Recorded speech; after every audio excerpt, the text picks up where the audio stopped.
Hello, Disney fans.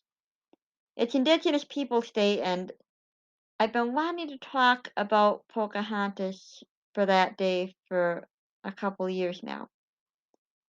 Indigenous Peoples Day means a lot to me. If any of my viewers know me in person, they know that I'm very proud of my Cherokee ancestry. And for Indigenous Peoples Day, Pocahontas seemed like the obvious choice when you have a Disney review channel. I remember when this movie first came out that I was so excited to see this because this was the first full-length animated feature I'd ever seen that showed Native Americans in a positive light. When I got older, I learned the truth of what Pocahontas' life really was. And that makes this a very hard review to do. I didn't know how I was going to approach this at first, but I decided the best thing to do was to review the movie from start to finish just the way I would any other movie while talking about the historical inaccuracies and what really happened to the real life Pocahontas. This movie should not have been presented as a fairy tale because Pocahontas' life was extremely tragic, and I think that a Stephen King novel would be more appropriate to make into a fairy tale than what she went through. Now, as I said, I will be talking about the real history, and I absolutely believe that history should never be sugarcoated. What happened, happened, and those lessons are there for us to learn from. And if we pretend that history was a fairy tale, then nothing's learned. By that same token, I also realize that even though I believe every child should learn the real history, I don't blame parents for wanting certain topics discussed at certain age levels. And so, if you're a parent watching this, know that I will be talking about very dark topics here. So, there's your warning, and let's get into the movie itself.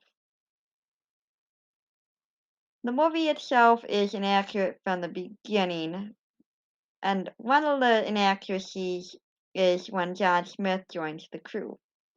John Smith, of course, is a major figure in Pocahontas' story, but he wasn't quite the character that the movie shows, to put it mildly. When we first see him, the crew is extremely excited to see that he's joining them. Hey, look, is that Smith? That's him, all right, the old sea dog. Captain John Smith. I've heard some amazing stories about him. Are you coming on this voyage too? Of course he is, you half-wit. You can't fight Indians without John Smith. That's right. I'm not about to let you boys have all the fun. Now, they say right away they've heard a lot of stories about Smith. And it's true, he did have quite a reputation by this point. Yeah, largely of his own invention, and he wrote a lot of things in books that he published about how great his adventures were. And later investigations by modern historians find those probably were not true at all. Yeah, there's a name for someone like Smith. A bullshit artist. Yeah, that's the right word for Smith. Well, Disney's not going to show him the way he really was because, of course, of the most famous legend associated with Pocahontas. And I'll be talking about that closer to the end of the movie. Well, if Smith has to be the hero, we need a villain. For that, we have Governor Ratcliffe. And we see him board the boat, the Susan Constant, which actually was one of 3 ships that came to America at that time. But we see Ratcliffe get on board, and he looks very pompous, very upper class snob. Well, then, after Smith rescues Thomas, one of the crew members, from falling overboard, Ratcliffe gives the crew a rousing speech about how they're all great men and how they're all going to have freedom and prosperity in America. Prosperity. The adventure of our lives. You're the finest crew England has to offer, and nothing, not wind, nor rain, nor 1,000 bloodthirsty savages shall stand in our way. Carry on! I should talk a little bit about the voice actors before I go further.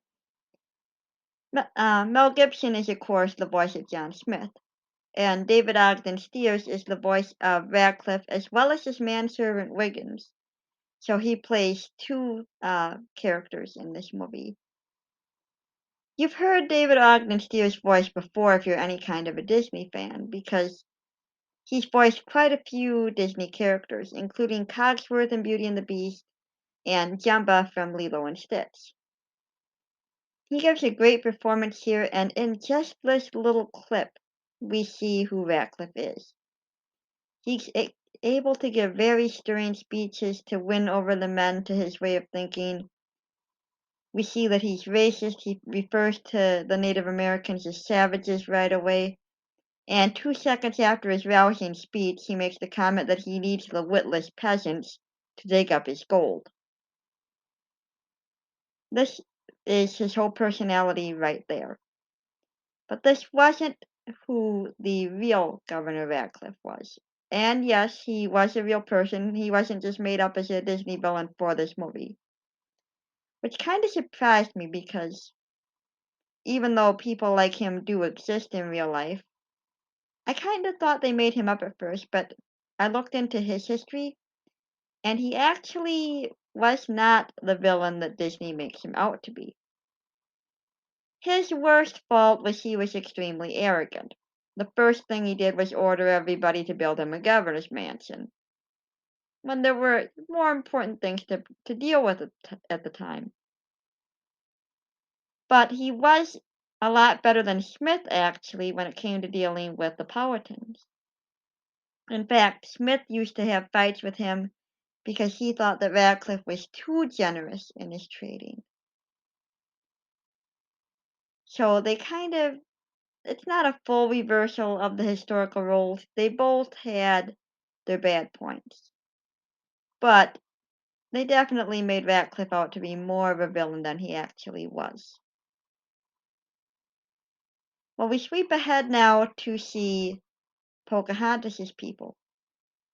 And I could watch a whole movie just showing what their daily life was. I love this opening scene showing their life in the village.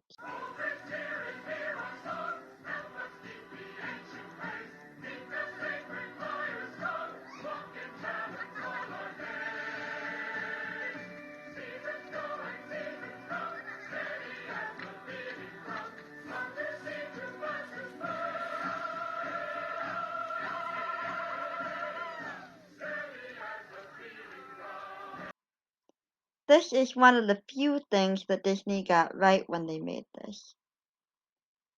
They turned Pocahontas' story into a fairy tale when it never was, but they did make sure to consult descendants of the Powhatans to ask them about their culture. You know, what were the houses built like at that time? They learned that the houses all faced east. They learned what their customs were like. And we see them here as people. You know, there's families, there's kids playing games. These are people that you can easily care about because they are human beings. And we see that right from the start. Another thing that Disney got right was showing Pocahontas' character, at least as much as we can figure out about her from accounts of her. And I have to say a couple things here about her name. You know, most people these days know that her birth name was Matoaka, and Pocahontas was just a nickname. Well, that's true, but it's half true.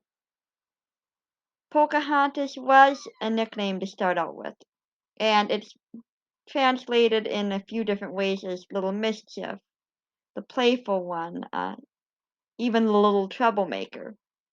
So there's a wide variety of ways that's translated, but they all basically show that he was a playful, free-spirited person. And she took the name Pocahontas when she came of age. The Puritans had a ceremony where when you became an adult, you could choose your own name. And apparently she thought the name Pocahontas suited her. So yes, it was a nickname, but it was also her real name, the name she chose for herself. Now we see her playfulness right away. Her friend Nakoma comes to see her and tells her, "Hey, your father's come home."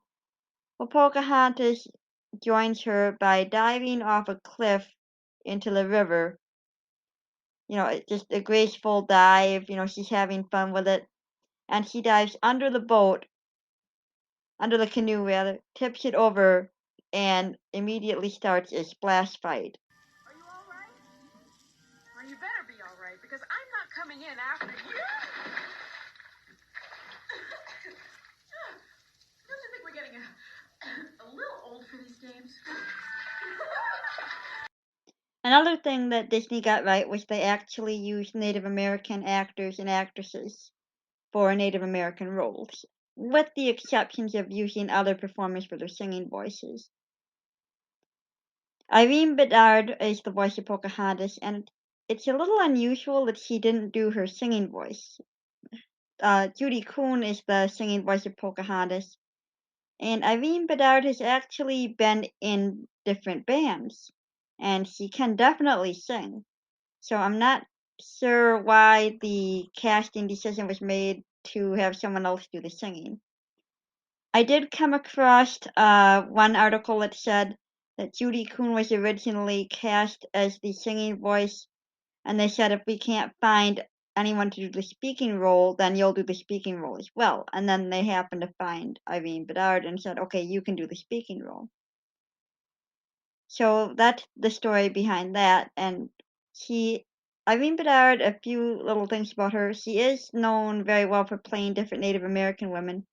And in the movie The New World, she actually played Pocahontas' mother. So a bit of a casting connection there.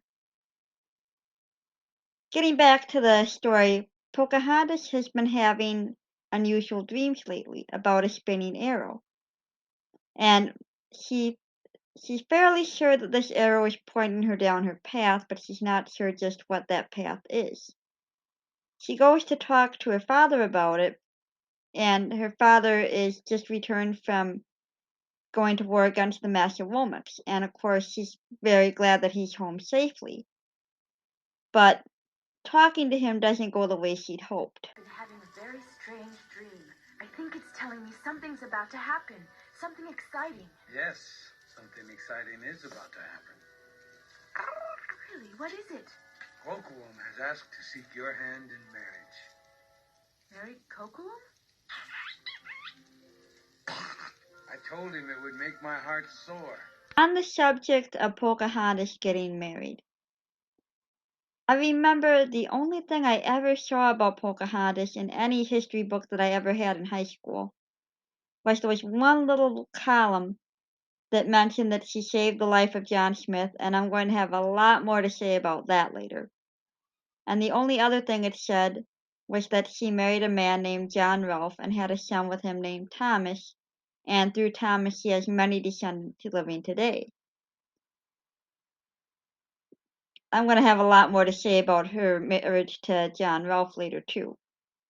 But of course there was nothing about her marriage to Coquitlam. That's right, she did marry Coquitlam in real life.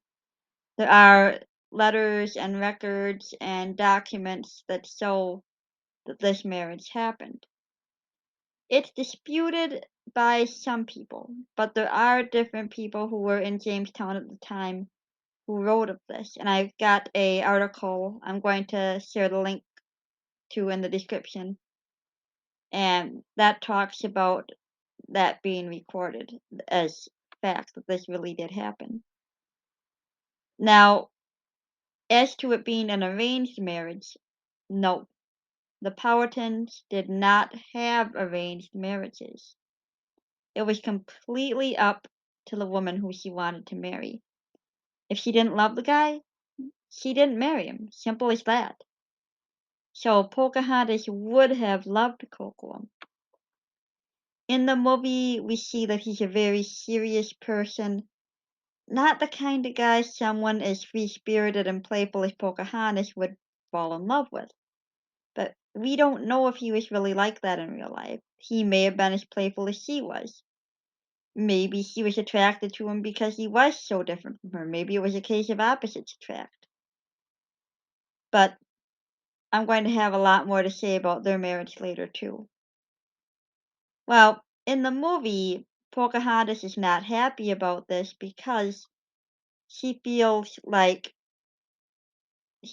like I said, he's far too serious for her.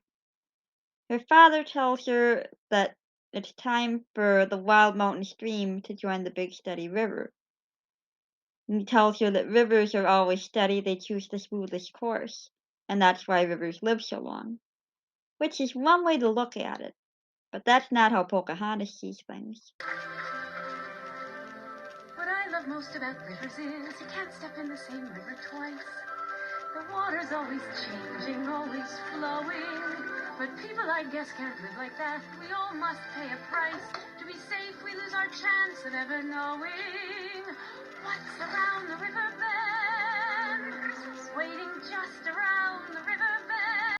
Pocahontas goes to see Grandmother Willow, who is a tree spirit who is a close friend and mentor to both her and her mother from comments that Grandmother Willow makes. Now, I have a lot to say about Grandmother Willow. You can't help loving her as a character. I mean, she's everybody's cool grandma in tree form. She's humorous, she's wise, she's an awesome character. Mixed feelings though, because in some ways including her makes this more of a fairy tale, and like I said, this was no fairy tale. And yet it does show, the communication with nature. So in some ways it's good to include her, some ways it's not, but either way, you gotta love this character. But I'm gonna burst the bubble a little bit here. Weeping willow trees like Grandmother Willow did not exist in North America at that time. Weeping willow trees originally come from Asia, and eventually they were brought to North America as ornamental trees and planted here, but there were no willow trees like that here at that time. Well, as I said, Grandmother Willow has a lot of great advice, and she tells Pocahontas the same advice that she gave her mother. I told her to listen. All around you are spirits, child. They live in the earth, the water, the sky. If you listen, they will guide you. Pocahontas is able to understand the spirits in the wind that tell her something is coming, which of course is the arrival of the English. Well, her people know that the English have arrived, but they're not too sure what to make of them. What's going to happen here? Are they friends? Are they enemies? How is this going to work out? Well, Kakata, the shaman, uses magic to see what they will be. And his prophecy about what they're going to be like is not that promising. They prowl the earth like ravenous wolves, consuming everything in their path. Of course, centuries later, Native Americans can look back on that and be like, yeah, that's pretty accurate. Well, the actual first impression that the Powhatans had of the English wouldn't really have been to see them as a threat. The reason why is they chose the worst spot around to build their fort. In the movie, we see these beautiful mountains and, these great forests. Virginia does have mountains and forests like that, but way further inland. The area where the English landed was pure swamp. This was land that the Native Americans didn't even bother with because the hunting there was terrible. You couldn't farm it. Basically, they're like, yeah, just let's leave that land alone, and there's better places to farm, better places to hunt. Not a place to build a fort. In addition to that, the English don't even try to do anything as far as growing crops, getting food.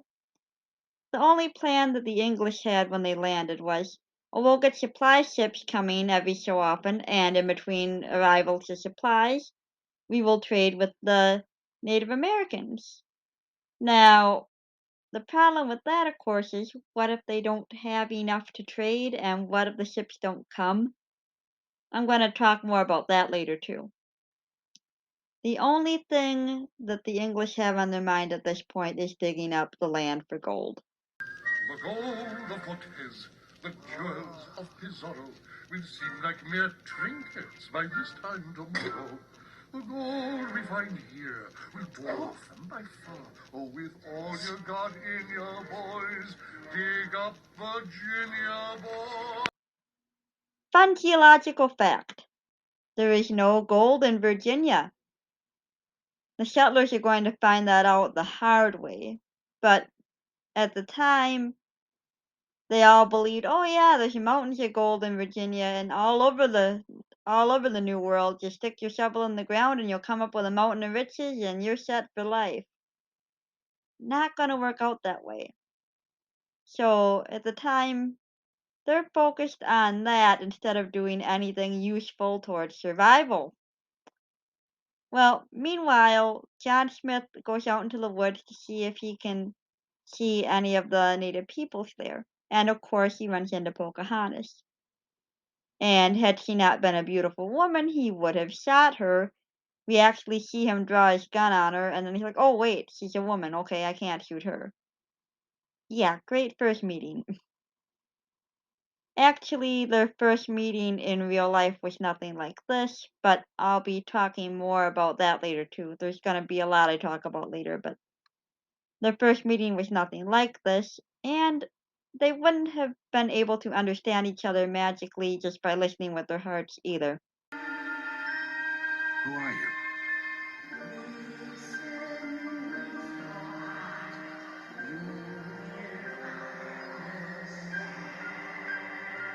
Pocahontas. What? What did you say? My name is Pocahontas. Well, while these two are getting to know each other, Powhatan has sent a group of his best warriors to observe the English and see what are they like, what are their strengths, what are their weaknesses, what are we going to have to know about them. It ends badly when one of them gets shot. One of the Powhatans, I mean. Now, it's clear that the English are a danger to them, and Powhatan gives the order that no one is to go near them. An order Pocahontas hasn't heard about yet, of course. Send messengers to every village in our nation. We'll call on our brothers to help us fight. These white men are dangerous. No one is to go near them. Something to understand about the Powhatans as a nation. The Powhatans are actually made up of smaller groups that formed what's referred to as the Powhatan Confederacy. No connection, obviously, to the Southern Confederacy. Now, these groups include tribes like the Mattapony, the Pamunkey, the Chickahominy.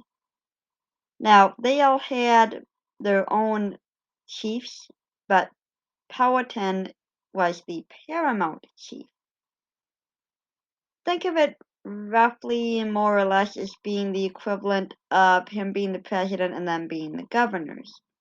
It doesn't exactly parallel that way, but that's the closest parallel that I can give to help explain. So now that Powhatan knows that the English are clearly dangerous, he's sending word out to all of these other groups, okay, let's get together, we're going to have to fight. Meanwhile, The fight almost starts between Smith and Pocahontas. He tells her about how great he can make the lives of her people and how they've improved the lives of savages before. We can teach you. We've improved the lives of savages all over the world. Savages? Not that you're a savage. Just my people. Of course she's angered by this, who wouldn't be? But instead of just getting angry and walking off, well, she tries to walk off at first, but after a moment, instead of just leaving, she decides to use this as a moment to teach him. Although she does get in a pretty good insult. You think I'm an ignorant savage, and you've been so many places, I guess it must be so. But still I cannot see if the savage one is me. How can there be so much that you don't know? You don't know. I love how she reverses that on him. If I'm the savage, how can there be so much that you don't know, you don't know? And the first time I heard that, I thought it was just repeating for emphasis. And then later on, I realized it's not just for emphasis. She's saying, you don't even know how little you know. You don't know how much you don't know. And this is repeated again later on in the song. Think the only people who are people are the people who look and think like you. But if you walk the footsteps of a stranger, you'll learn things you never knew, you never knew. That's my favorite line from this movie. If you walk the footsteps of a stranger, you'll learn things you never knew, you never knew. You're going to be blown away that you didn't even know that these ideas were out there. Just think of how amazing that is.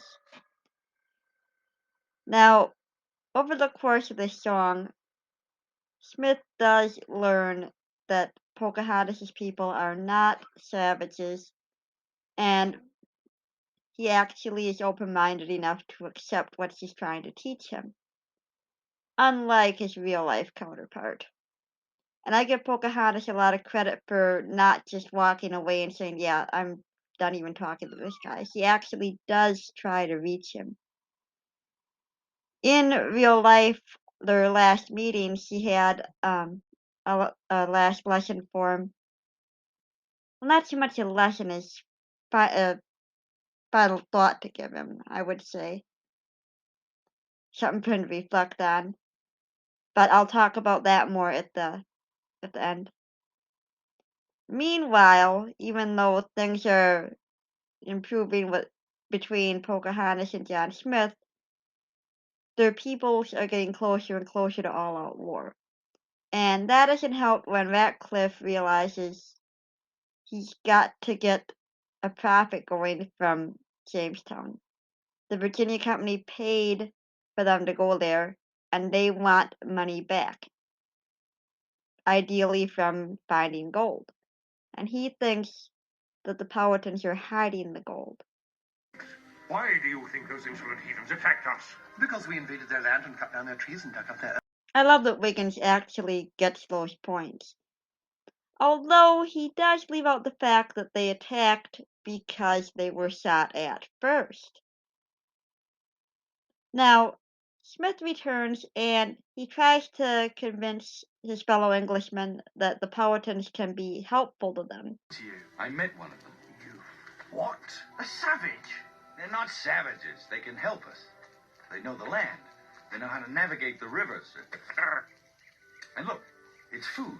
What is it? It's better than hardtack and gruel, that's for sure. Okay, here's some more real history for you. Remember I said earlier that the English had basically no plans to grow any food of their own, that they were relying completely on shipments from England and trading with the Native Americans? Okay, corn was obviously a major food that they were going to rely on, and there was trading involved, but a lot of the so-called trading involved Smith going into the camps, holding a gun to their heads and saying, "Give us all your food." You wonder why relationships were a little strained here. And that isn't even the worst of what happened. We're going to get to that. But that was actually how Smith ended up meeting Powhatan and Pocahontas. And I'll be talking about that when we get to the most famous scene in the movie, which is the most historically inaccurate of all. So, continuing on, both sides are getting closer and closer to war, and Pocahontas is hoping that if Smith can talk to Powhatan, they can work out a peace. He's doubtful that anybody will listen, and Grandmother Willow makes a point here that can be useful in real life. That it's hard to get better relationships going, but somebody has to be the one to start it. Then, there's something I want to show you. Look. The ripples. What about them?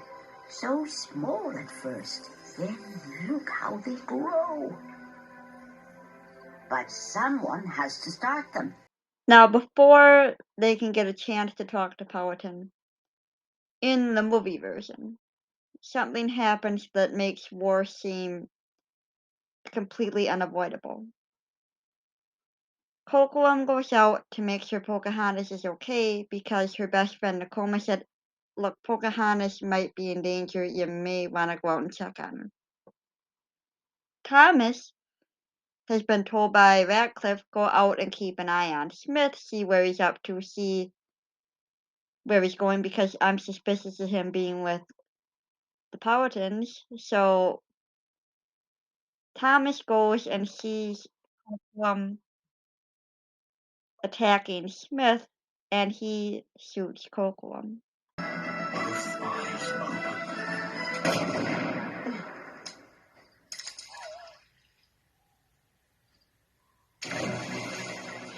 It's time to talk about the historical Coquelin. There's at least one writing from that time period that refers to him as a captain. Probably the best way that the English could understand his rank in the Powhatan as a Powhatan warrior. He would have either been a warrior the way the movie shows, one of the few things they would have got right, or he would have been one of Powhatan's bodyguards. Either way, Pocahontas married him because she loved him, because, as I said before, they didn't do arranged marriages. Sometimes there might have been marriages with different groups to form alliances, yes, but the woman was always free to say no. And there would have been no reason for an alliance marriage here because Coquelin was already loyal to Powhatan, so that wouldn't make any sense. There are historians who will dispute this fact, but Powhatan oral tradition holds that Pocahontas and Coquelin had a daughter together. There are some writings that mention a son, but I've read a lot of sources on that say that's probably just hearing that they had a child, and the people who wrote that down automatically saying son. This daughter's name was Ka-Oki, and that name is significant because Oki was the main Powhatan god, and Pocahontas would have been devoted to Oki. She later, of course, converted to Christianity, but there's a lot of debate over how willing that conversion was. And I'm going to be talking a lot about that later on. There's so much to talk about this part of the story that it's going to be hard to fit it all in. But this scene here shows Coquelin being shot and killed, which he probably was. There's different versions of this story from different historians, and that was one of the major difficulties making this video, was different sources will say different things. and it's hard to know for sure which are actually the way it happened. But we do know for certain that Pocahontas was eventually kidnapped by a man named Samuel Argall, who was a ship's captain, and he planned to use her as a bargaining chip.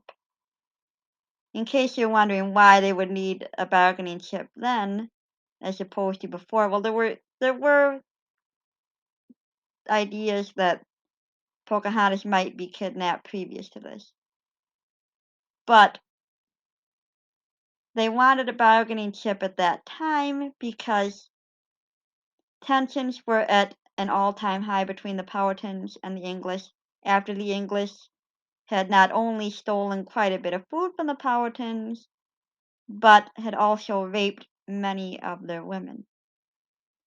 And among the Powhatans, rape was extremely serious. The penalty was death, exile if extremely rare mercy was shown. So rape among Powhatans was almost unheard of. Naturally, they weren't going to take what was happening laying down, they were fighting back. And Pocahontas was the perfect bargaining chip as the daughter of Powhatan to try to keep the attacks from happening. Hey, we'll hurt her if you do anything. Which is probably why Powhatan didn't do more than he did because to get her back because he was afraid she would be hurt. One story says the Kocoum was killed trying to save her. Another says that they would have been considered divorced after Pocahontas later married John Rolfe. I tend to think that he probably was killed trying to save her because he wouldn't have taken that laying down being one of Powhatan's warriors, and we do know that there was fighting trying to save her, and people did die over that. There was an attempt to barter to meet the English demands in order to get her back, but fighting broke out at that point when the bartering didn't go the way that they had hoped, and Pocahontas was actually told, "Your father doesn't love you enough to try to get you back." Yeah, nice, huh? And tragically, after she was kidnapped to make this even worse, she never saw Kyle Key again.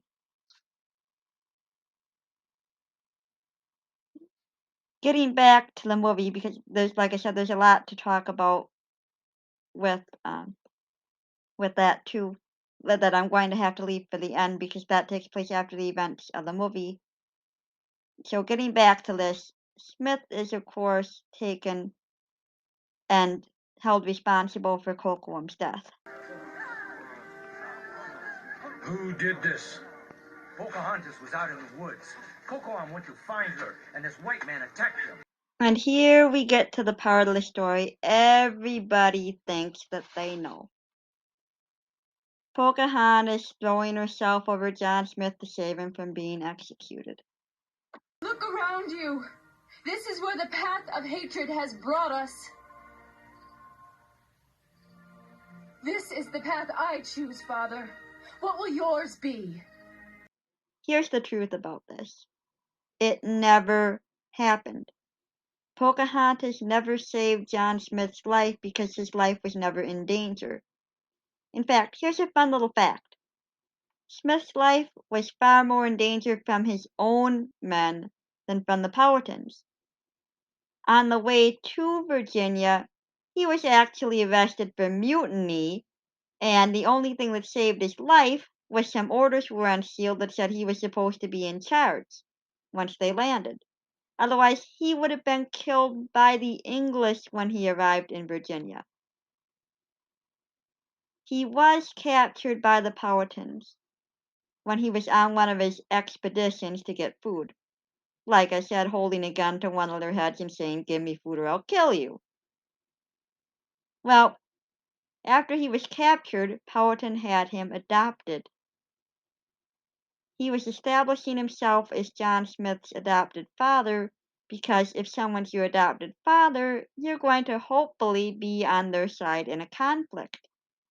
It was a political move, trying to maintain peace and trying to put Smith in a more subordinate, supportive position under him.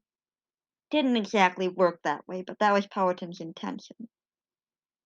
Smith actually wrote of the encounter saying that he was well treated. The story that Pocahontas saved his life comes up years after Pocahontas was already dead.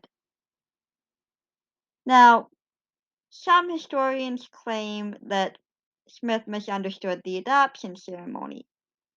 Not very likely because his original writings say that he understood he was adopted by Powhatan. He did understand that. Pocahontas would not have been at that ceremony because she was somewhere between 10 and 12 at this point. She was a kid. Kids weren't allowed at that kind of a ceremony. And that's another thing that gets brought up by some people is all this with her wandering the woods on her own. She would have been very well protected. She wouldn't have been going out to see Smith on her own. There is a story that she snuck food to the English, that she brought them gifts of corn and like that. No, because she was only a kid and would have had 12 miles to go, including crossing a river. She would not have made that journey alone. What did happen was that after Smith returned to his village, to the fort to Jamestown, they were short on food, yes, and Powhatan sent them gifts of food brought by his warriors, with Pocahontas accompanying them, because if you send a kid along with a group, obviously you're not looking for a fight. She would have visited Jamestown many times this way, but it wasn't her idea to bring the food. She wasn't the one personally responsible for it. And by the way, as far as Smith being saved by Pocahontas here, there's a story about him being saved by the beautiful local princess in every place he ever went. Like the story says at the beginning, he had been to a lot of new worlds. And now either he made a habit of being saved by the local leader's daughter in every single one of those new worlds, or he made this story up again and again.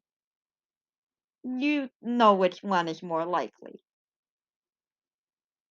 Well, another historical inaccuracy here is what happens after Smith is freed. Radcliffe demands that they shoot the Powhatans at this point and aims the gun at Chief Powhatan himself and fires the shot, with Smith jumping in the way to save Powhatan's life. No! John! In real life, Smith never saved anybody. He never jumped overboard to save somebody who fell into the ocean the way the movie shows at the beginning. He never went in the path of a bullet for anybody. He was injured and went back to England. That much is true. Ironically, the only true part of this movie is the part people find unrealistic, that someone who was injured would have been sent on a 4-month boat trip to go back to another country. That much did happen, but the way he was injured was totally different. Bright Boy went out on a boat with a keg of gunpowder and a lit pipe. Yeah, smart move, right? Gunpowder and fire, what could go wrong? Of course, it ended up igniting. He was badly injured, and he did go back to England. Pocahontas' life continued without him. She would never have seen him as any kind of love interest. Remember, she was 10 or somewhere between 10 and 12 when they met. She would have seen him as probably an older brother figure. I'm sure she would have been fascinated by him coming from another country.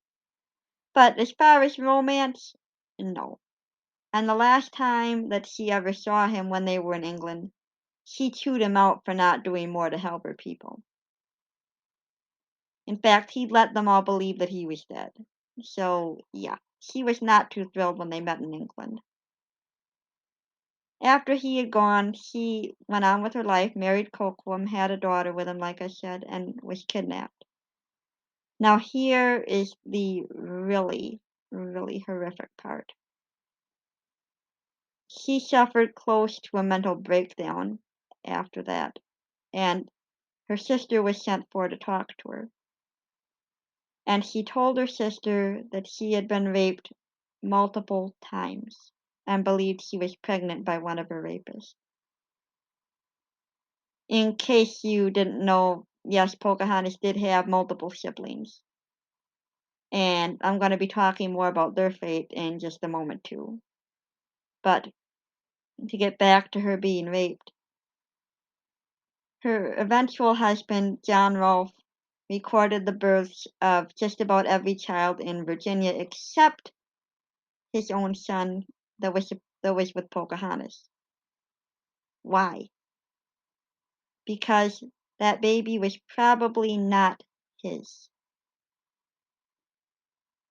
And we do have a date of birth for Thomas Rolfe, but it may or may not be accurate.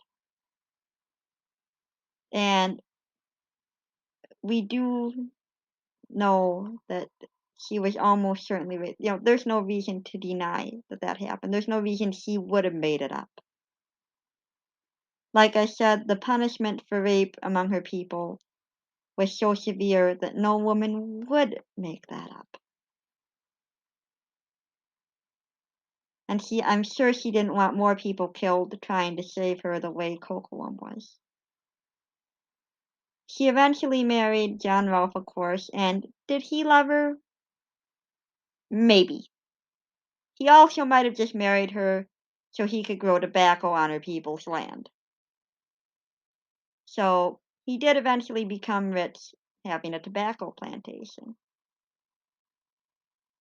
Well, eventually, Pocahontas, who was baptized under the name of Rebecca, John Rolfe, and their son Thomas went to England, where, think of how she wasn't even allowed her real name. She was called Lady Rebecca there.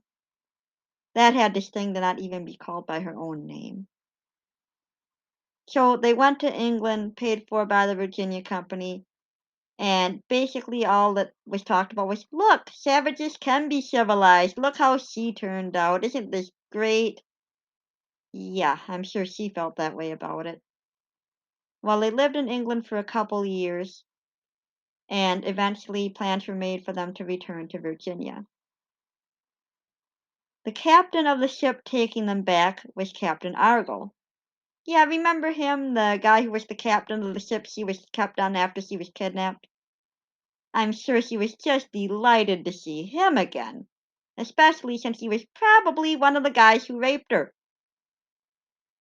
Now, she died on that ship. Well, she became sick on the ship and was taken to land and died before they even made it down the Thames River and out to sea. There's different theories about that. Some say she contracted an illness from the changing climate. She wouldn't have had that great of an immunity, and we do know that when different peoples meet, there is a risk of exchanging germs. So it's possible she became sick and died that way of natural causes. It's also possible that she was poisoned. When she went to England, a bunch of her sisters went with her and others from her family. And a lot of them said she was fine before she got on that ship and became sick after the last meal with Captain Argall. So was she poisoned? Depends on, you know, whether you think that they had credible reason to believe it or not. Probably, it could easily have happened. I don't deny that it did. It could have been an illness. We don't know for sure. All we know is that she never made it home. She's buried in England, and despite requests from the descendants of the Powhatans to have her remains returned, the English have said, yeah, we don't know where her grave is, making the excuse that they couldn't find it. They That would be easily enough done. These days they don't even have to dig. They could use devices to find where bones are, and they could absolutely identify that. Well, John went back to Virginia, left Thomas. Thomas was raised by his uncle, and John never saw Thomas again. So, great dad, right? Thomas went back to Virginia eventually. I don't know how much he had to do with his mother's people. We don't have a lot of information on him after the point where he went back to Virginia. Pocahontas' story is a tragedy, not by any means a fairy tale. And I've just skimmed the surface of what there is here. Oh, and by the way, one more fun little note. Her siblings who came with her, some of them were sold as literal circus attractions. I'm not kidding. They were actually sold as circus exhibits. I mean, how bad can this get? Everything that could possibly happen tragic to one woman happened to her. Powhatan died of grief shortly after receiving word of her death. So this was no fairy tale, and for Disney to present it as one, I don't know what they were thinking. You know, I try to have a theme with my channel of Remember the Magic, but for Indigenous Peoples Day, I definitely wanted to talk about this. It's a dark story, but as I said, history should not be sugar-coated, and it should not have been treated like that. She should not have been treated like that, remembered for a bunch of stuff that never happened. There is some good that came from this. There's a project going on now called Missing Matawaka, using her birth name. And that project is dedicated to telling her real story and raising awareness for Indigenous women. Indigenous women are 12 times as likely to be kidnapped, raped, and murdered as any other group. Some estimates are higher. Some estimates say 12 times, some estimates say 16 times. A lot higher than any other group. If any of you are interested, I'm including an alternative audio track to the movie in the comments, in the description. If you sync that up to the beginning of the Disney movie, you'll get the real story. They don't shy away from how dark this was. It's shown as Pocahontas narrating the story, and some of it might seem a little over the top, but I definitely recommend listening to that. I know this probably wasn't the most entertaining of videos, but I do hope that people will learn some history in watching this.